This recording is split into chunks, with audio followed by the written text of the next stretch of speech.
மழை தொற்று மற்றும் நோய்களில் இருந்து பொதுமக்களை காக்கும் வகையில் தமிழகத்தில் நாள் ஒன்றுக்கு 3.5 லட்சம் பேருக்கு சிகிச்சை அளிக்கப்பட்டு வருவதாக சுகாதாரத்துறை அமைச்சர் விஜயபாஸ்கர் தெரிவித்துள்ளார்.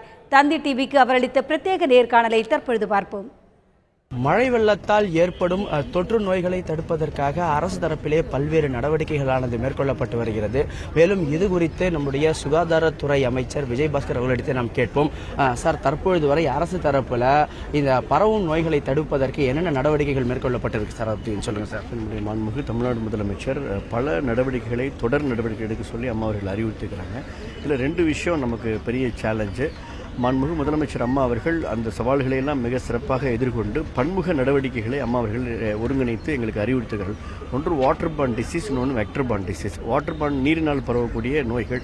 அதற்காக இங்கே பிரத்யேகமாக குழுக்கள் அமைக்கப்பட்டு எங்களுடைய டிபி பொது சுகாதாரத்துறை மூலமாக பிரத்யேக குழுக்கள் அமைக்கப்பட்டு குடித நீரில் குளோரினுடைய அளவை பரிசோதிப்பது, அதேபோல வீடு வீடாக ப்ளீச்சிங் பவுடர் வழங்குவது, வீடு வீடாக 1 கோடி குளோரின் டேப்லெட் ப்ரொக்யூர் பண்ணி குளோரின் டேப்லெட் வழங்குவது போன்ற பணிகளை செய்து இந்த வாட்டர் பாண்ட் டிசீஸை கண்ட்ரோல் செய்து அம்மாவுடைய ஆலோசனை பண்ணி நம்ம கண்ட்ரோல் செஞ்சுட்டு இருக்கோம். அப்புறம் வெக்டர் பாண்ட் டிசீஸ், இது பூச்சினால பரவக்கூடிய நோய்கள், அதற்குண்டான வாய்ப்பு இருக்கு. அதனால அம்மாவுடைய ஆணைக்கிணங்க அந்த வெக்டர் பாண்ட் டிசீஸை கண்ட்ரோல் செய்வதற்கு எங்களுடைய 17 குழுக்கள், அதாவது மண்டல பூச்சியல் வல்லுநர்கள், இந்த ஜோனல் எண்டமாலஜிஸ்ட், ஜூனியர் எண்டமாலஜிஸ்ட், பூச்சியல் வல்லுநர்கள் இருக்காங்க. அந்த வல்லுநர்கள் சென்னைக்கு இப்போ வரவழைக்கப்பட்டு இவர்கள் 17 குழுக்களாக பிரிந்து சென்னை, காஞ்சிபுரம், திருவள்ளூர் மாவட்டங்கள் சென்று இந்த பூச்சிகளை ஒழிப்பதற்கு, சாதாரண கொசுக்களை ஒழிப்பதற்கு நோவான்ற மருந்து, அப்ப கொசுக்களை ஒழிப்பதற்கு இந்த பைரித்ரோன், டெமிபாஸ் போன்ற மருந்து, புகையடிக்கும் கருவிகள், இவையெல்லாம் பொது சுகாதாரத்துறை மூலமாக முழுமையாக வழங்கப்பட்டு